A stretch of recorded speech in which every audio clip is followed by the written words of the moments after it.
안녕하세요. 서울에서 의류 디자이너로 활동 중인 40대 여성입니다.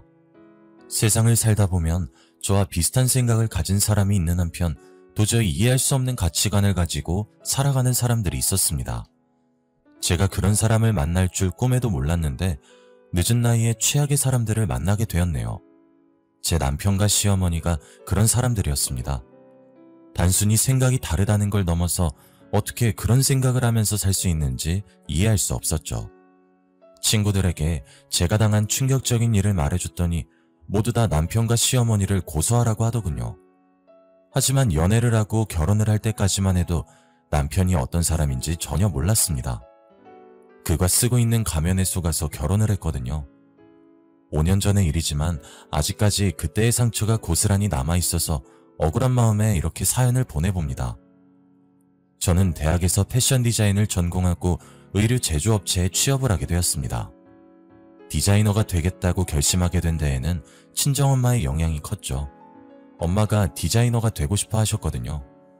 하지만 가정 형편상 대학에 들어갈 수 없었습니다. 엄마가 대학에 들어가기 전까지만 해도 집안 형편이 괜찮았는데 외할아버지의 무모한 선택으로 한순간에 기울어져 버렸습니다. 공무원 생활을 하며 착실하게 돈을 모아온 외할아버지께서 지인의 꼬임에 넘어가 그동안 모아둔 여윳돈을 펀드에 투자하셨다고 합니다. 내가 그 애들한테 들어서 알고 있는데 너 여유자금 좀 가지고 있다며? 내가 잘 아는 펀드 매니저가 이번에 새로운 상품을 기획하고 있대. 투자자 모으고 있는 중인데 너도 같이 할래? 이러면서 자기가 최근에 이룬 수익률을 보여주었다고 합니다. 그 수익률에 눈이 먼 외할아버지께서 그 펀드 매니저를 만나본 거죠. 펀드 매니저는 금융감독원에 직임이 찍힌 서류까지 보여주며 외할아버지를 설득하였습니다. 아무래도 큰돈이라 걱정되시죠? 여기까지 오신 거 보면 뭐가 고민되시는지 잘 알 것 같습니다. 아무래도 원금 손실 부분에서 신경 쓰이시는 거죠? 이 부분은 걱정하지 마세요. 펀드가 깨져도 원금을 전액 보상해주는 보험에 가입해둬서 우려하는 일은 생기지 않으실 겁니다. 당연히 외할아버지께서 감언이설에 속지 않고 펀드 매니저가 보여주는 서류까지 확인하셨습니다. 처음에는 조금만 투자하셨는데 생각보다 높은 수익이 생기니 욕심이 났다고 하셨죠. 게다가 외할아버지의 친구분이 더 투자해보라고 외할아버지를 부추겼습니다. 야, 내 말 맞지? 생각보다 수익 괜찮다니까. 이번엔 나 믿고 몰빵해봐. 공무원 연금으로 노후 준비 안 될 것 같아서 걱정된다며. 이참에 노후자금 더 모아보게. 주저하던 외할아버지께서 몇 달 동안에 생긴 수익을 보고 노후자금을 모을 욕심이 생겼다고 합니다. 그래서 한 5억만 넣어두고 노후자금에 대한 걱정을 털어놓으려고 했죠. 뒤늦게 이 사실을 알게 된 외할머니께서 외할아버지를 말려봐도 소용없었습니다. 뭐? 전재산? 여보, 적당히 해요. 전재산 함부로 투자했다가 무슨 일이라도 생기면 어쩌려고 그래요? 당신이 뭘 한다고 그래? 당신도 통장에 찍힌 수익 받잖아. 큰돈 만지려면 때로는 과감해져야 돼. 위험이 큰 만큼 그만큼 보상이 따라온다고. 결국 외할아버지께서 여유자금에 대출까지 얹어서 펀드에 몽땅 투자하셨습니다. 그런데 외할아버지께서 전 재산을 몰빵하기를 기다렸다는 듯이 2달 후에 그 펀드가 깨지고 말았죠. 펀드를 모집한 매니저가 종적을 감춰버렸고 그제서야 계획적인 펀드 사기에 당했다는 사실을 알게 되었습니다. 원금 보장에 대한 보험 같은 건 있지도 않았고 금융감독원의 승인을 받았다는 매니저의 말은 모두 거짓이었습니다. 결국 외할아버지께서 5억을 날리고 빚더미에 나앉게 되었어요. 그때 엄마가 고등학생이었는데 대학에 가서 의상 디자인 공부를 하는 건 고사하고 당장 일을 해서 생활비와 빚을 갚아야 했습니다. 엄마는 그때부터 의류 매장에서 알바를 시작했죠. 고등학교 졸업 후에도 그 매장에서 계속 알바를 하게 되었고 5년 후에 매니저가 되었습니다. 그리고 의류 브랜드의 본사 직원이었던 아버지를 만나서 결혼을 하게 되었는데요. 결혼하고 저를 낳았는데도 엄마는 쉬지 않고 계속해서 일을 했습니다. 3년 후에 총괄 매니저가 되자 좋은 기회가 찾아왔죠. 본사의 대리점 관리 담당자가 엄마에게 대리점을 맡아서 해보라고 권했습니다. 엄마가 맡은 대리점은 사무실 밀집 지역이라 젊은 여성들이 많이 다니는 곳이었다고 해요. 그곳에 매장을 열어서 지금까지 운영을 하고 계십니다. 엄마가 매장에 묶여있다 보니 저는 어릴 때부터 여러 가지 옷들에 파묻혀 지내게 되었어요. 계절이 바뀔 때마다 새로운 옷들이 진열되는 걸 보는 게 좋았고 어려서부터 옷에 흥미를 가지게 되었습니다. 중학생 때부터 옷을 리폼하는 취미생활을 하면서 디자이너의 꿈을 키웠던 것 같아요. 제 꿈을 엄마에게 말했더니 적극적으로 지지해주기도 하였습니다. 엄마, 이번에 수시 넣을 때 의상 디자인과로 넣어볼까 하는데 엄마 생각은 어때? 너한테는 의상 디자인과가 딱이지. 너 예전부터 애들 옷 리폼해주고 선물해주기도 했잖아. 너라면 잘할 수 있을 거야. 네가 하고 싶은 거라면 언제든지 지원해줄 수 있다는 응원 속에서 저는 모 대학에 들어가 의상 디자인을 전공할 수 있었습니다. 졸업한 뒤에는 땡땡 브랜드 의류 제조업체에 취업까지 할 수 있게 되었죠. 땡땡 브랜드는 인지도가 높아서 경쟁률이 치열했는데 운이 좋았습니다. 하지만 옷을 직접 만들다 보니 스트레스가 장난 아니더군요. 취미생활로 옷을 리폼할 때와 다르게 소비자들의 감각을 파악하고 시장의 흐름보다 앞서 나가는 옷을 만들어야 했습니다. 그래도 제가 힘들게 만든 옷이 잘 팔린다는 말을 들으면 피로가 풀리고 기분이 좋아졌죠. 그렇게 제가 소비자들의 마음을 사로잡을 옷을 만드느라 정신없이 일을 하다 보니 어느덧 30을 바라보게 되었습니다. 그때 무렵 한 남자를 만나게 되었죠.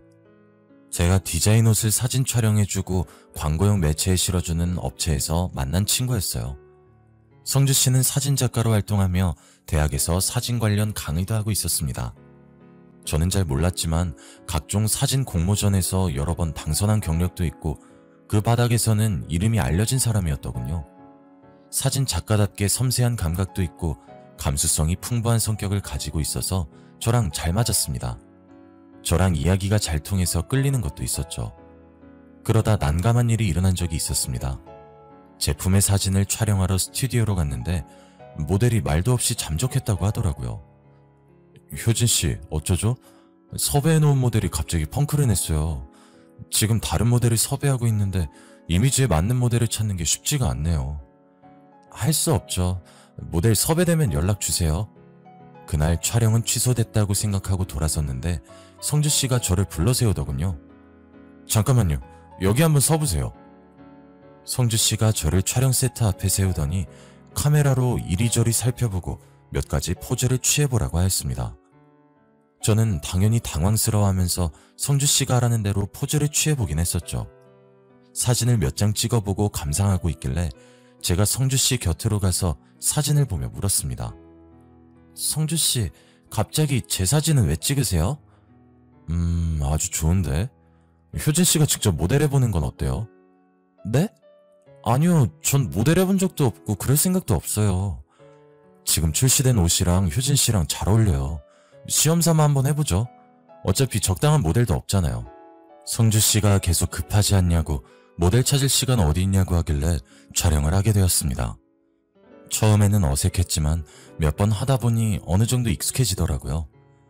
그동안 본 게 좀 있어서 모델이 했던 포즈들을 따라했던 것 같습니다. 다행히 성주씨 반응도 괜찮더군요. 그래요, 딱 그 자세요.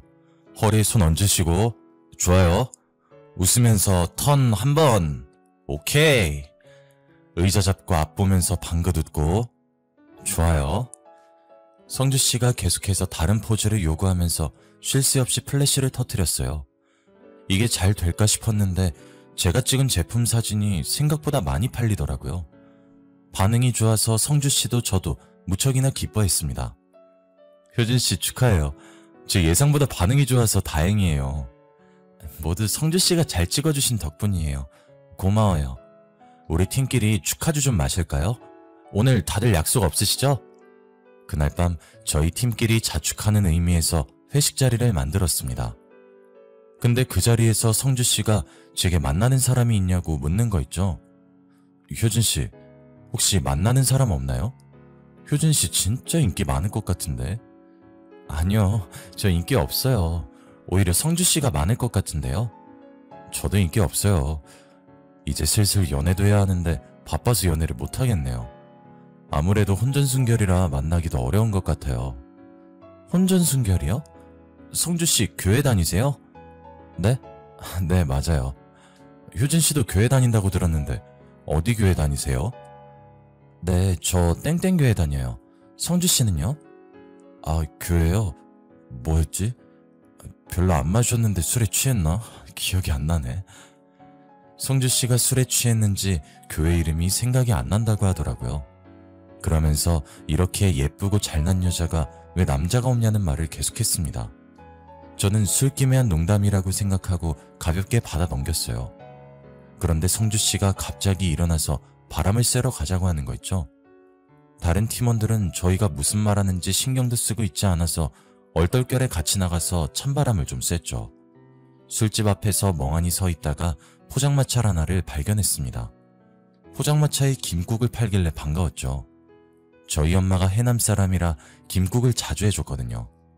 우와, 여기 김국을 다 파네요? 김국 파는 거 처음 본다. 김국? 김국이 뭔데요? 말 그대로 김으로 만든 국이에요. 저희 엄마가 바닷사람이라 어렸을 때 자주 해줬거든요. 저 한 번도 먹어본 적 없는데 저기 들어가서 소주에 김국 먹어볼까요? 아, 그럴까요? 술도 알딸딸하게 취했겠다. 김국을 보고 신나서 성주씨와 단둘이 술을 마시게 되었습니다. 김국에 대한 추억을 이야기하며 엄마 덕분에 의상 디자이너를 꿈꾼 순간까지 털어놓게 되었죠.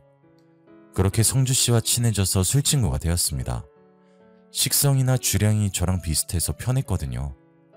자연스럽게 사이가 가까워지다 보니 팀원들이 저희 둘이 사귀는 거 아니냐고 놀리기 바빴습니다.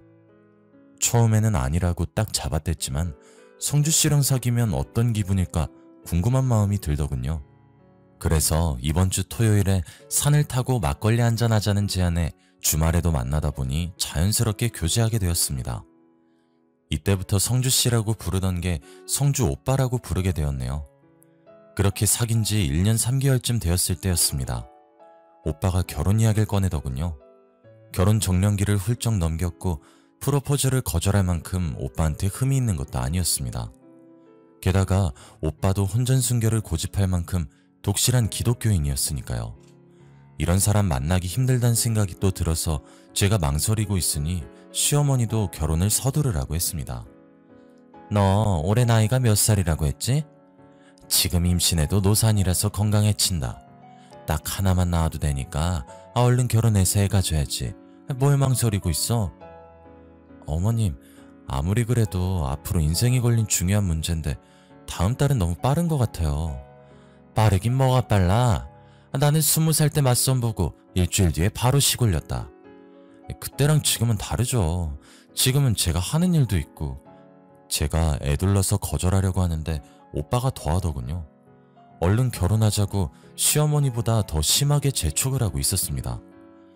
결혼하면 일 못하는 것도 아니잖아.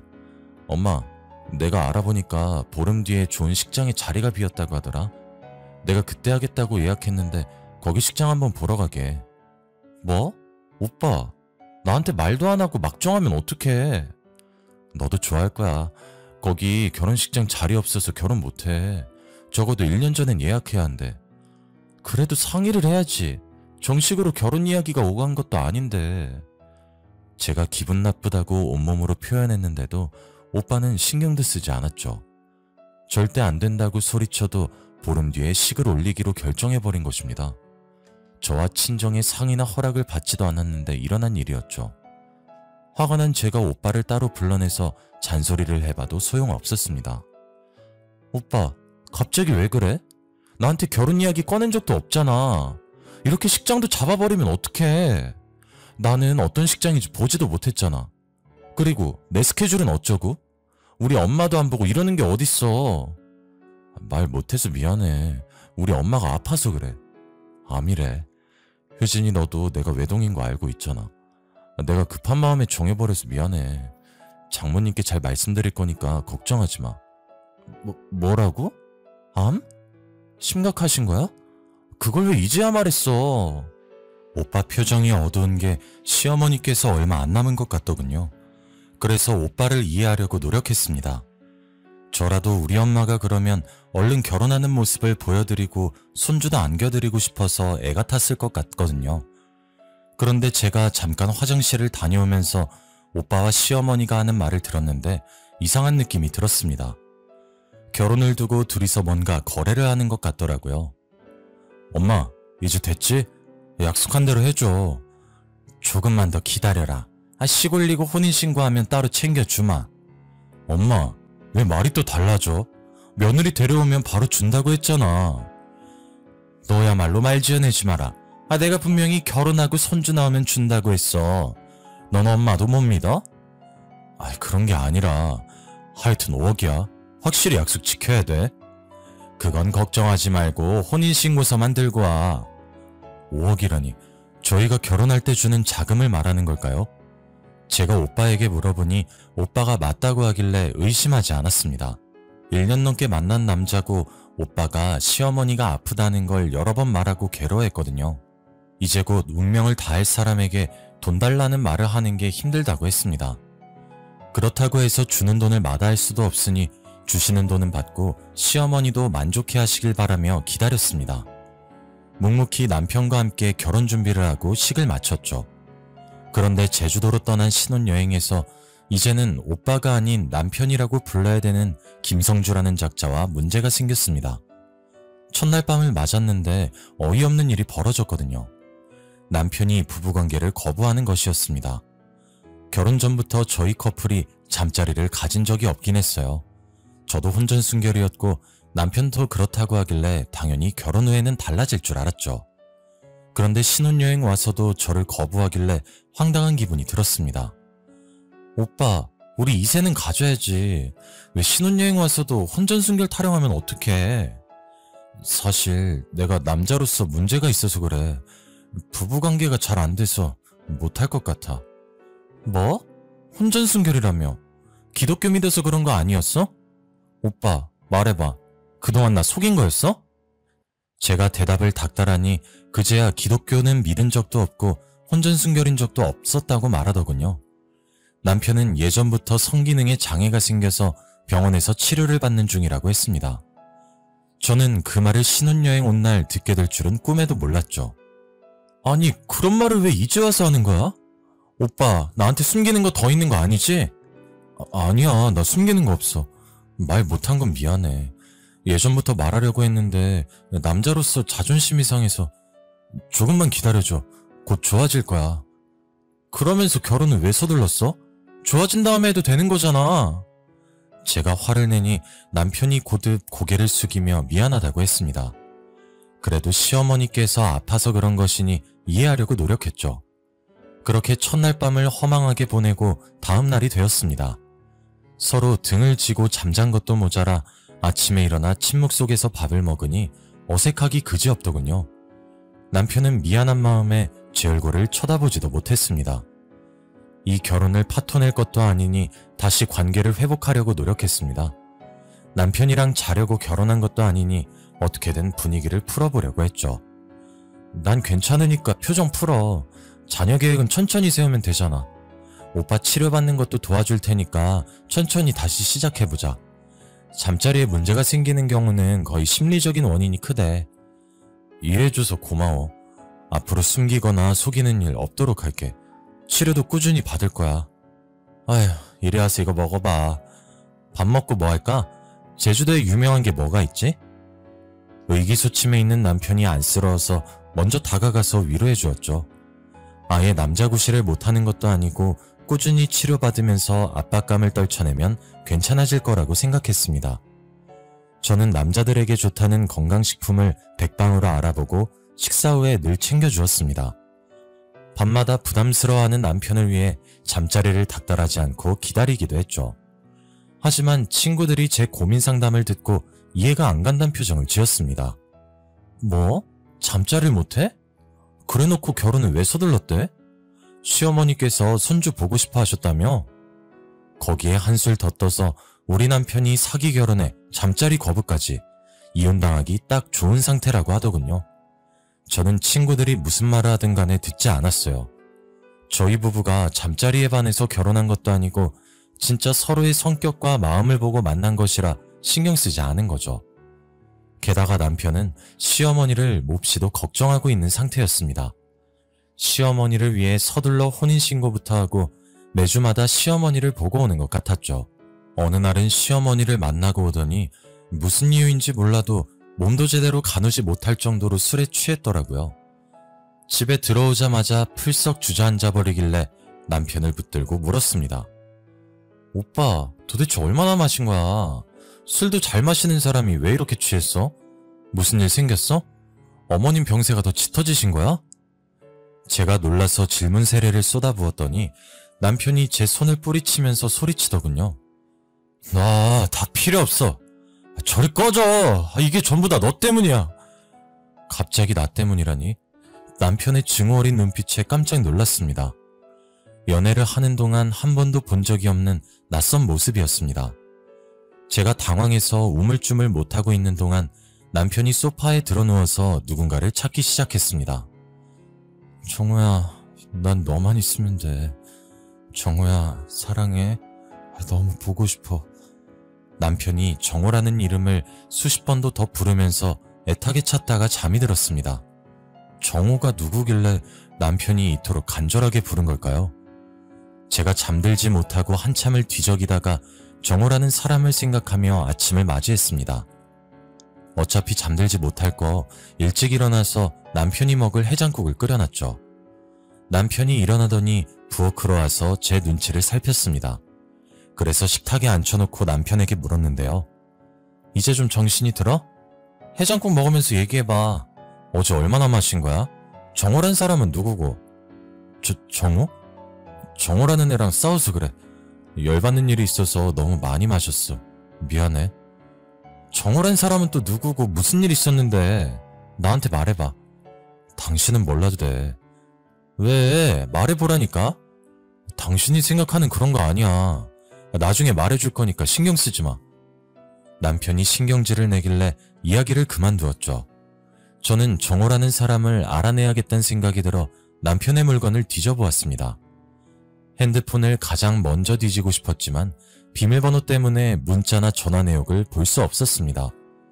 그래서 남편의 옷과 가방을 뒤지다가 지갑 속에서 사진 한 장을 발견하게 되었죠.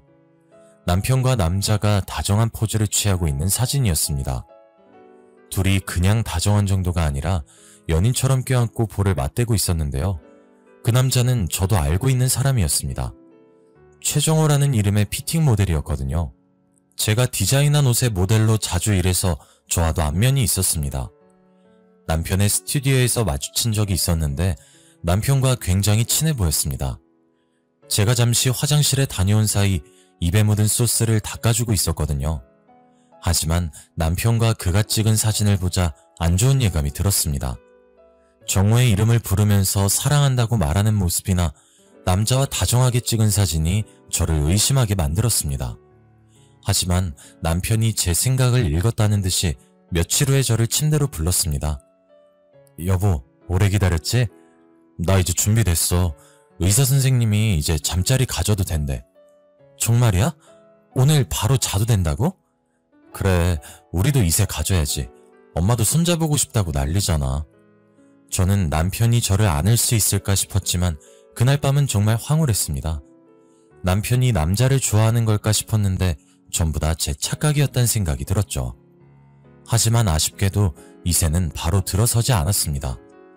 아무리 시도해도 임신 테스트기에 두 줄이 보이지 않아 저도 애탔습니다. 그런데 어느 날 부부관계를 하고 잠이 들었는데 옆에 누워있는 남편이 보이지 않았습니다. 안방에서 나가 거실을 살펴보니 남편이 베란다에 나가서 혼자 쪼그려 앉아 울고 있더군요. 제가 왜 그러냐고 묻고 싶었지만 남편이 저를 보고 금세 눈물을 닦아냈습니다. 그러면서 아이가 자꾸 생기지 않아 속상하다고 하더군요. 저는 시어머니 때문에 흘리는 눈물이라고 생각했습니다. 어머님이 언제 세상을 뜰지 모르니 불안해서 그런 거라고 여기고 남편을 꼭 안아주었죠. 안 그래도 시어머니께서 매주 집에 들리셔서 이세 소식을 계속해서 물어보셨거든요. 얘야, 너 아직도 소식이 없는 게냐? 네, 나름대로 최선을 다하고 있는데 잘 안 되네요. 그렇구나. 관계는 자주 하고 있는 거지? 그럼요, 어머님. 알았다. 그럼 됐어. 시어머니가 미소를 지으시면서 자리에서 일어서길래 얼른 배웅을 나갔습니다. 엘리베이터를 기다리는 동안 옆에 있어드리려고 했는데 어머님께서 전화통화를 해야 한다며 저보고 들어가라고 하셨습니다. 그래서 집 안으로 들어갔는데 어머님이 들리는지도 모르고 전화통화를 하시더군요. 어머님이 뭐라 하시길래 현관문에다 대고 귀를 기울이니 충격적인 말씀을 하셨습니다. 그래, 며느리랑 매주 잠자리 가지고 있다고 하더라. 이제 정호라는 놈하고는 끝이야. 남자랑 남자가 만난다는 게 말이 되니? 우리 아들놈이 잠시 미쳤던 게 분명하다. 그 말을 듣자마자 저는 남편의 스튜디오로 연락도 없이 찾아가고 말았습니다. 남편의 스튜디오 문을 열려고 하니 안에서 정호 씨의 목소리가 들려왔죠. 형, 이제 연락하지 말라고 했잖아. 왜 만나자고 한 거야? 정우야, 네가 오해하고 있어서 그래. 그 여자랑 어쩔 수 없이 결혼했다니까? 나 좀 믿어줘. 듣기 싫어. 어떻게 형이 나를 버리고 여자랑 결혼할 수 있어? 결혼해놓고 나한테 계속 연락하는 건 또 뭐고? 혹시 몰라 문을 살짝 열어 살펴보니 남편과 정호 씨가 서 있었습니다. 남편은 거의 울면서 매달리고 있었고 저는 그 모습을 보고 충격을 받아서 아무 말도 못하고 있었습니다. 정우야, 전부 다 엄마 때문인 거 알고 있잖아. 나한테 암 걸렸다고 뻥까지 치면서 손잡아 해달라는데 어떡해. 애만 낳으면 이혼해도 된대. 게다가 그 할망구가 결혼만 하면 5억 준다고 했어. 난 애만 낳으면 그 여자랑 이혼하고 5억 들고 너 찾아가려고 했다고. 뭐? 나보고 그 말을 믿으라는 거야? 그런데 네 생각 때문에 그 여자랑 잘 수가 없어. 머릿속에 온통 네 생각뿐인데 좋아하지도 않는 여자랑 자야 하는 내 심정은 어떨 것 같아? 그러니까 정우야, 나 버리지 말고 조금만 기다려줘. 내가 너 행복하게 해줄게. 그래서 여자랑 결혼하고 잤다는 거야? 그냥 그 여자랑 평생 살아. 뭐하러 내 인생까지 망치려는데? 저는 남편과 정호씨가 하는 말을 듣고 정신이 혼미해졌습니다.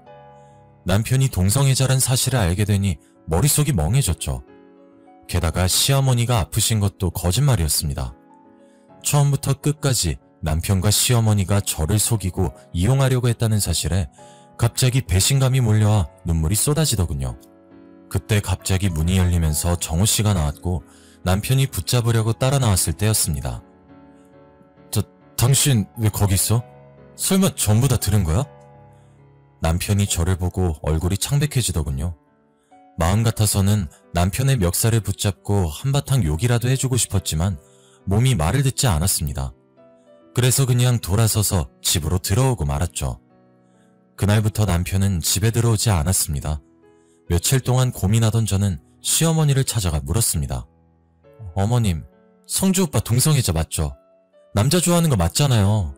이제 저 속이려고 하지 마세요. 정호 씨랑 있는 거 다 봤어요. 그러니까 솔직하게 털어놓으세요. 제가 모든 걸 알고 있다고 말하자 시어머니께서 더 이상 변명하지 않고 모든 걸 털어놓았습니다. 남편이 또래 남자애들이랑 다르다고 느낀 건 고등학생일 때였다고 하네요. 초등학생 때부터 워낙 수줍음이 많고 여자 같은 성격이라서 따돌림을 당할까봐 걱정했지만 고등학교에 들어간 후에 뜻밖의 일이 벌어졌다고 합니다. 어머님 집으로 전화 한 통이 왔습니다. 전화를 받아보니 낯선 목소리가 들려왔다고 하는데요. 여보세요? 거기 성주 어머님 되시죠? 네, 맞아요. 그런데 누구시죠? 전 성주 친구 순길이 엄마예요. 아, 네, 순길이 어머님이 어쩐 일이세요? 전화로는 곤란하고 만나서 꼭 드릴 말씀이 있습니다. 일단 시어머니께서 순길이라는 친구의 엄마를 집으로 초대했다고 합니다. 그리고 그날 친구 엄마에게 충격적인 사실을 들었다고 하죠. 성주가 글쎄 제 아들에게 키스하면서 고백했다고 하네요. 순길이 말로는 여러 번 그랬다고 해요. 하지 말라고 거부해도 그러는 바람에 애가 정신적인 충격을 많이 받았어요. 네? 지금 무슨 말씀하시는 거예요? 우리 성주가 그럴 리 없어요. 시어머니께서 그 말을 듣고 큰 충격을 받았다고 해요. 친구 엄마는 한 번 더 그런 일이 일어나면 전학을 가게 만들 거라고 경고했다고 하는데요. 시어머니는 그날 바로 남편을 붙잡고 따졌다고 하죠. 남편이 순길이란 아이를 사랑했다고 고백하자 어머님께서 남편을 정신병원에 보냈다고 합니다. 그 결과 남편이 동성애자란 사실을 알게 되었고 시어머니께서 어떻게든 남편에게 여자를 소개해주려고 노력했다고 하네요. 하지만 남편은 끝까지 변하지 않았다고 합니다. 성인이 되어도 남편을 강제로 바꾸려고 해서 남편이 무릎 꿇고 애원했다고 해요. 엄마, 나한테 도대체 왜 이러는 건데? 이제 제발 날 이해해줘, 어? 뭐?